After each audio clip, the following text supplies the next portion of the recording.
تہجد کی خاموشی میں بہتے ہوئے آنسوؤں کا شور اللہ کو راضی کر لیتا ہے۔ دن کے اجالوں میں ضبط کی گئی سسکیوں کی کہانی جب رات کے سناٹوں میں اللہ کو سنائی جاتی ہے تو وہ تڑپتی ہوئی آہیں اور پکار کسی بھی رکاوٹ کے بغیر سیدھے اللہ تک پہنچ جاتی ہے۔ جب رات بھر تمہاری آنکھوں میں نیند نہیں اترتی اور تم بے سکونی کی حالت میں اپنے خالق کے روبرو سجدہ کرنے لگتے ہو، وہی ایسا لمحہ ہوتا ہے جب تم اس کی محبت کو سانس سے بھی زیادہ اپنے قریب پاتے ہو۔ جب تم سوچتے ہو یہ بے سکونی سزا ہے، مگر در حقیقت وہ اللہ سے ملاقات کا مختصر سا ذریعہ ہوتی ہے۔ وہ تمہیں چن لیتا ہے اور تب تم سے بھی زیادہ اسے تم سے ملاقات کا انتظار ہوتا ہے، اور جب تم دنیا کو چھوڑ کر اس کے پیچھے بھاگتے ہو تو وہ تم سے بھی زیادہ تیزی سے بھاگ کر تمہاری جانب آتا ہے۔ تم ایک دفعہ اس کو پکارتے ہو، وہ 100 دفعہ تمہاری پکار کا جواب دیتا ہے۔ تم اسے چند لمحوں کی محبت دیتے ہو اور وہ تم پہ ساری زندگی کے لیے محبت نچھاور کر دیتا ہے۔ تم پھر تمہاری بے سکونی کو ہی ایسے سکون کی وجہ بنا دیتا ہے کہ تمہیں جو نہیں ہونا ہوتا وہ بھی ہو جاتا ہے۔ درد سے ہی اللہ کی پہچان ہوتی ہے، اور یہ تڑپ ہی ہے جو تمہیں تہجد تک کھینچ لاتی ہے۔ وہ محبت ہی کیا جس کو رات کے آخری پہر رو رو کر اللہ سے نہ مانگا گیا ہو، اور جسے اللہ کی محبت مل جائے اسے پھر دنیا میں کسی محبت کی ضرورت نہیں رہتی کہ تہجد کی دعاؤں کا دگنا صلہ مل جاتا ہے۔ کوئی کیا مانگے پھر جسے خدا مل جاتا ہے۔ تہجد کی نماز کے لیے جاگنا اللہ کی بے شمار نعمتوں میں سے ایک نعمت ہے۔ صبح کے 4 بج رہے تھے، وہ تہجد پڑھ چکی تھی اور وہ اپنے رب سے دعا کر رہی تھی، یا اللہ میں تنہا ہوں، میری مدد کر۔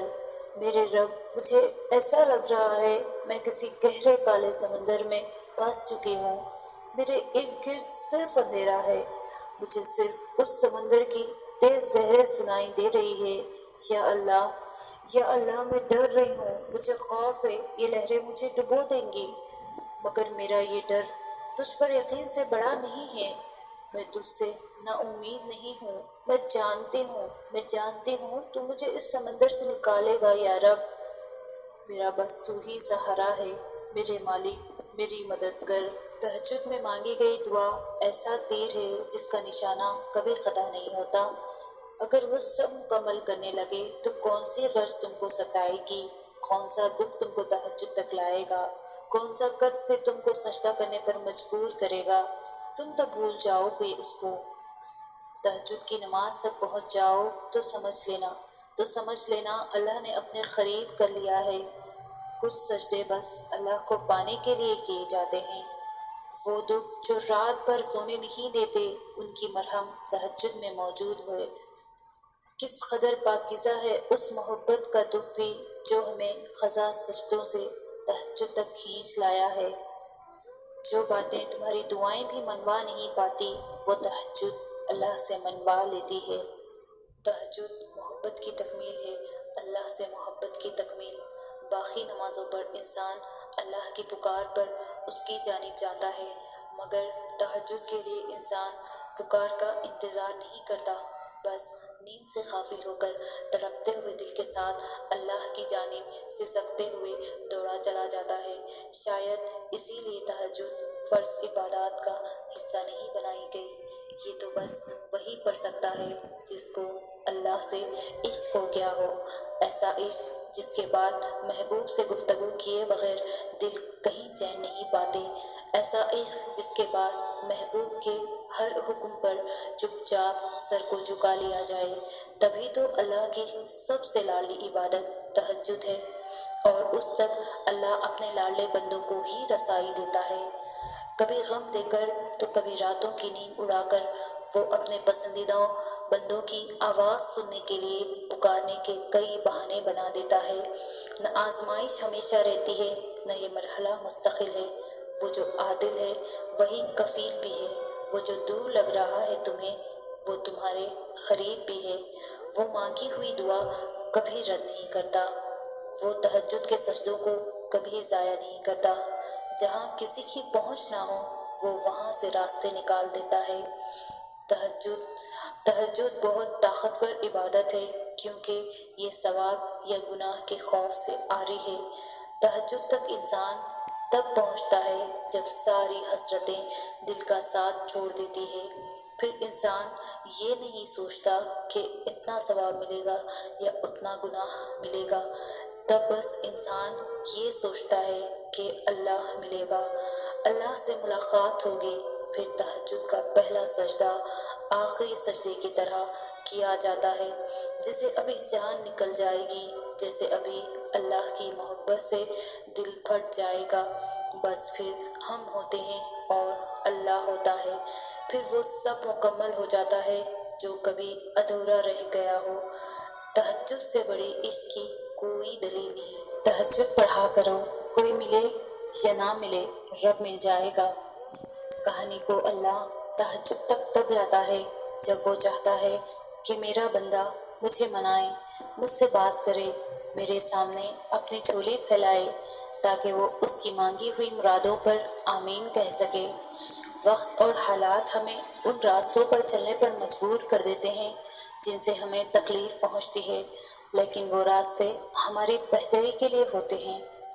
وقت بھی بدلتا ہے اور نصیب بھی، لوگ بھی بدلتے ہیں اور حالات بھی۔